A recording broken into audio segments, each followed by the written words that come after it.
Okay, good afternoon, everyone.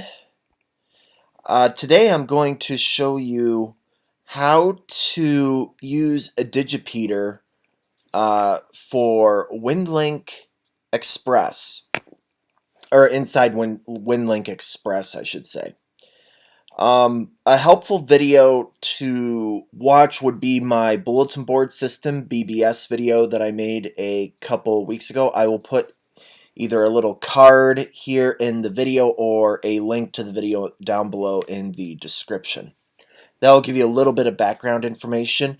Some stuff may be a little redundant from that video in this video, but it will help explain the process for this particular video. So let's get started. First and foremost here, you're going to need 3 pieces of software. You're going to need this software. It's CAT7200, and you can get it at this URL here. Don't worry about this. I will include links for everything down below in the description. And you're going to need to follow this installation guide to set up a virtual COM port. Oh, and I should mention, this is if you're running a ICOM radio with a built-in sound card, with a built-in USB port in the radio. So the ICOM 7200, the ICOM 9100, that's the radio I'm using. This software works for any ICOM radio that has a built-in sound card. And the reason why you need this is because a lot of programs don't understand ICOM's CAT protocol for PTT control. It's very weird, I know, and ICOM does things a little differently than anyone else. That's what I've been told by other fellow hams. So anyway, you will need to download this program, follow these instructions, and configure it. If you're running Windows, well, definitely Windows 10, you're going to have to boot up in Advanced Options and disable Microsoft driver signing temporarily in order to configure this program properly. I don't have a video on that. There are plenty of videos on YouTube that can walk you through that process. And maybe I'll include a link in the description for that, but otherwise just search for Windows 10 temporarily disable driver signing by Microsoft or something to that effect, and you'll get something. So you're going to need to download, install, and configure this program first. Follow these instructions here and you should be good to go. The next piece of software you're going to need is this. It's the UZ7HO Soundmodem software. This is the link, and again, I'll include a link in the description for that. So you're going to need this, and I should have disabled this here real quickly. There we go. Sorry about that. I just don't want any emails or anything to distract me during the making of this video. Anyway, so you're going to need to download and install this program here. And I recommend downloading, you'll come down here, I recommend downloading the English version of the Soundmodem software, and then you're going to need this one too. Depending on when you're watching this video, this number here may be different. It might be higher when you watch this video, but this is the one you need. Don't worry about this one. This is for high-speed operation, higher baud rates and whatnot. This is the one you need here. And go ahead and download the English user guide as well. And it might supplement this video too. So definitely download both of these documents.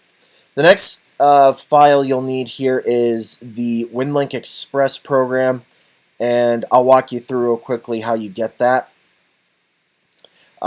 This is the home page you'll come to. This is this winlink.org. Again, link will be in description. Actually, I'll probably include a link in the description where you can get Winlink Express directly. Or at least get you into the right spot. So what you're going to need to do is visit this website and come over here and come over to Client Software.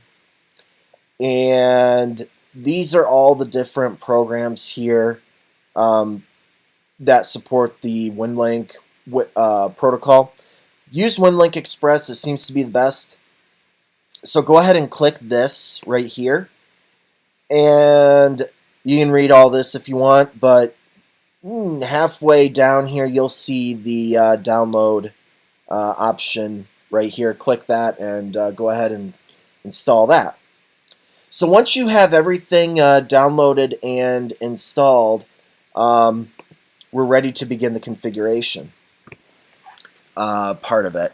Now, I'm hoping at this point that you've gotten at least everything installed and the CAT7200 PTT control program installed and configured. So I'll walk you through everything here, what you need to do. Go ahead and open up the CAT7200 PTT controller program. And there's mine. You'll need to set the CAT port for your radio. So this is the baud rate from the USB port to my radio. This is my CIV address. And this is the COM port for rig control on the radio, which PTT is part of that. Over here are the two COM ports that I have created. And don't worry about creating a second port. I only did this because I'm working on another project, and that's for something unrelated to this. You only need to create one COM port. In this case, it gave me COM port 10. That's fine with me. Not picky about that. So once you have this stuff set up, go ahead and click Open. And this will open... this will basically link the two COM ports. This will link COM port 6 to COM port 10. And this will enable software that doesn't understand ICOM's protocol. Basically, it gives a dedicated PTT COM port to the computer that a lot of programs will understand instead of ICOM's CIV or CAT protocol. So I'll click Open. Next, you're going to need to open up the UZ7HO Soundmodem software. And here it is. First things first, you're going to need to select up here FSK AX25 1200 baud. And you'll need to set this to 1700. These two things are very critical. So make sure this is selected and make sure this is 1700. That's really important. Come up to settings. Don't worry about the output and input volume since we're working through the USB protocol. By the way, I'm assuming that you have your radio properly connected to your computer for rig control and for Soundmodem configuration as well under Sounds and Control panel. Go ahead and click on Devices, and right here you'll need to select your output-input device. So in this case it's the USB audio codec. I name mine just ICOM 9100 just because I have other sound cards and this makes life easier for me. Make sure your settings are exactly what I have here. The color waterfall is up to you. Obviously mine is set for grayscale and that's just for performance reasons. This computer that I have here is fast enough where I could use the color waterfall. This doesn't matter, but make sure all these other things are checked. Make sure the AGWPE server port is disabled, so make sure that's unchecked. And make sure the KISS server port is enabled, and go ahead and just make sure that it's set for 8100. That's the port number. You need to configure the PTT port. In this case, for me, it's COM port 10. Remember, I had to fire up this program right here and open the port. And then select this. And just leave these two things unchecked and go ahead and hit OK. I'm just going to hit cancel. Next, you're going to need to come up here and click, excuse me, you'll need to click Modems. Click Modems, and go ahead and just make sure that default settings are checked, and make sure that all of this stuff is checked as well. Don't worry about this side.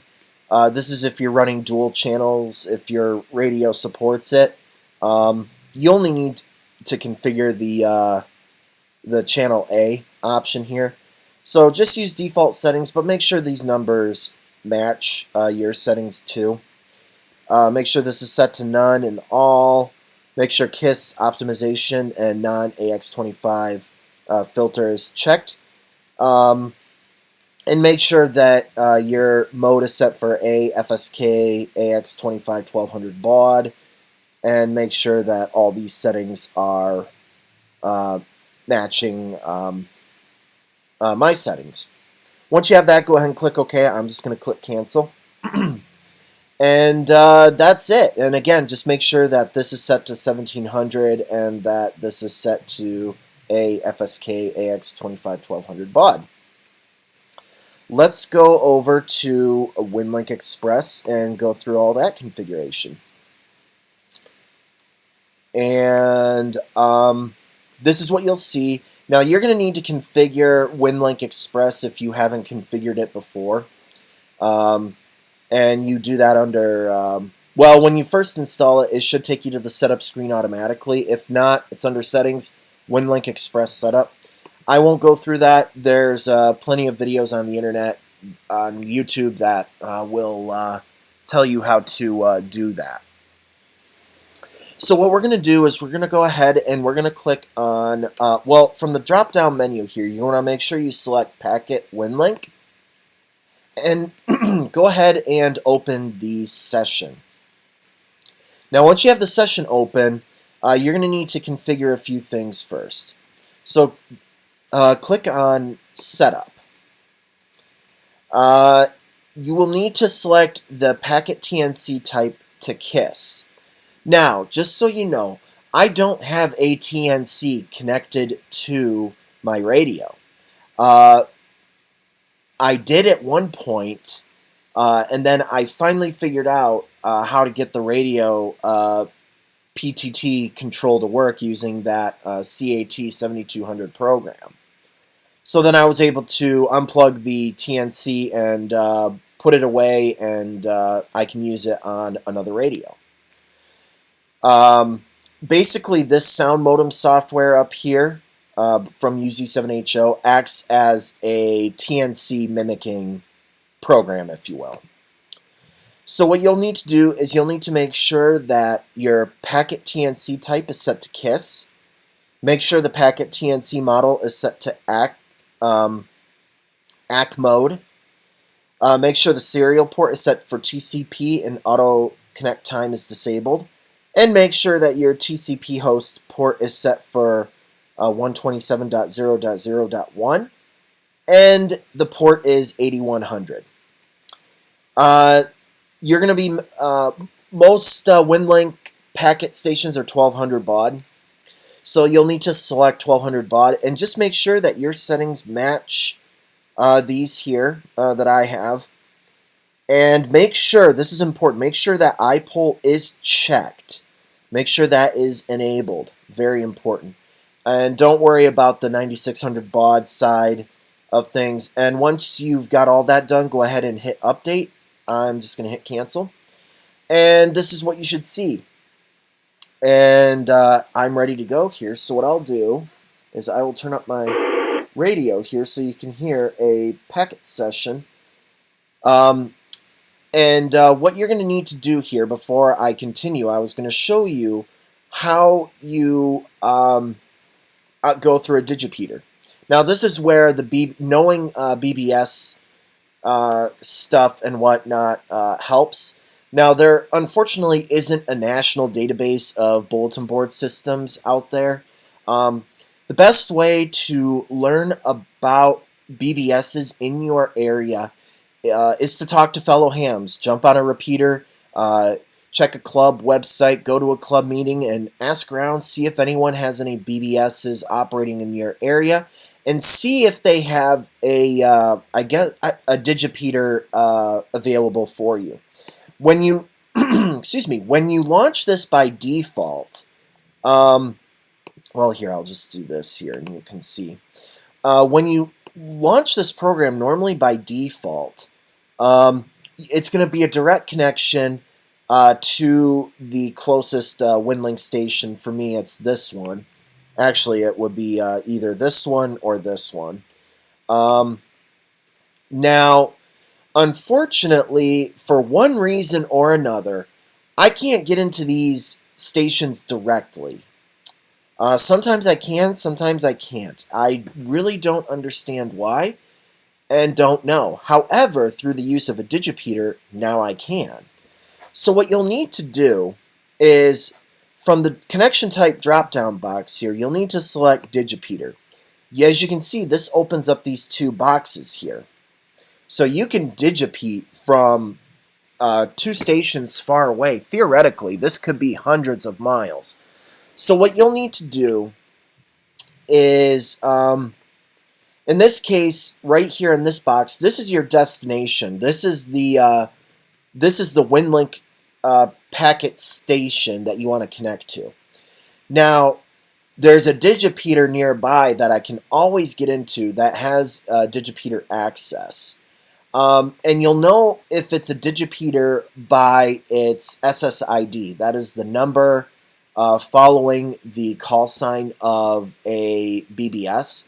BBSs have an SSID of 1, usually.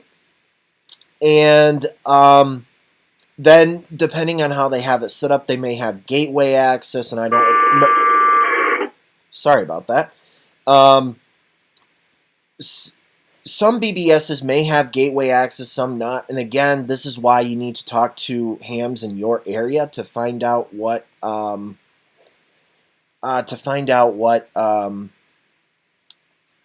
BBSs have what in your area and what they're configured for.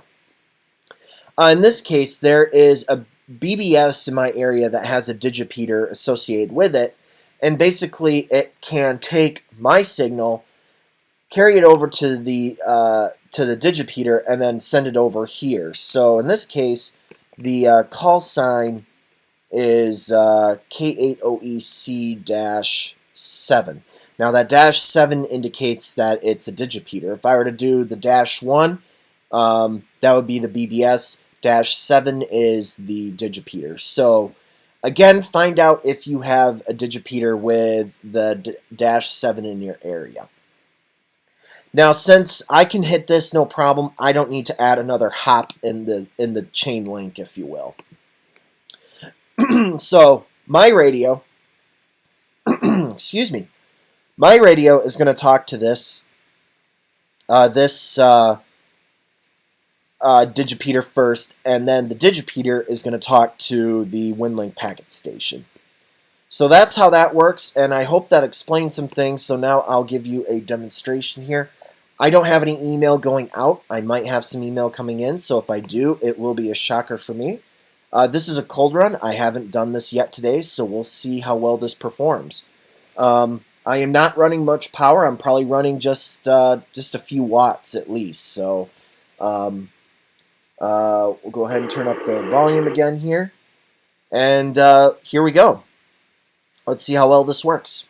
And you can follow the progress along right here, and you'll see a bunch of stuff filter and whatnot. And if you've seen my HF Winmore video, then it's going to be very similar, except this is going to be a lot faster than going through HF, because on HF it's 300 baud versus on VHF we can go up to 1200 baud. So here we go, demonstration. So my radio is going to talk. There it is. My radio is speaking to this, and I've connected. So my radio is talking to this Digipeater, and the Digipeater is talking to the Winlink station for me.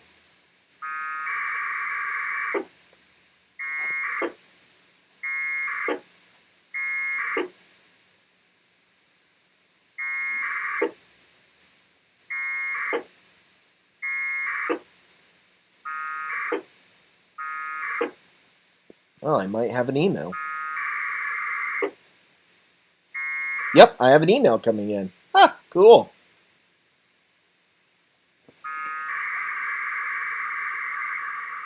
There's a green line indicating that it's receiving.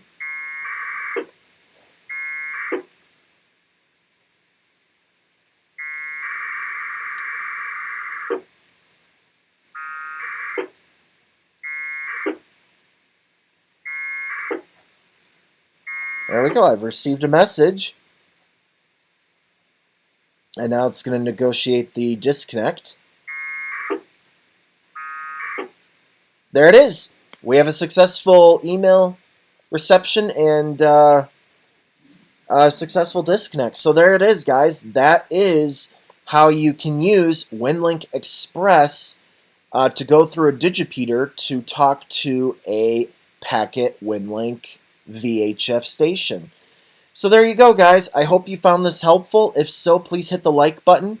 And you have a great day. Thank you for watching. And I hope you find this helpful. Take care. And 73s.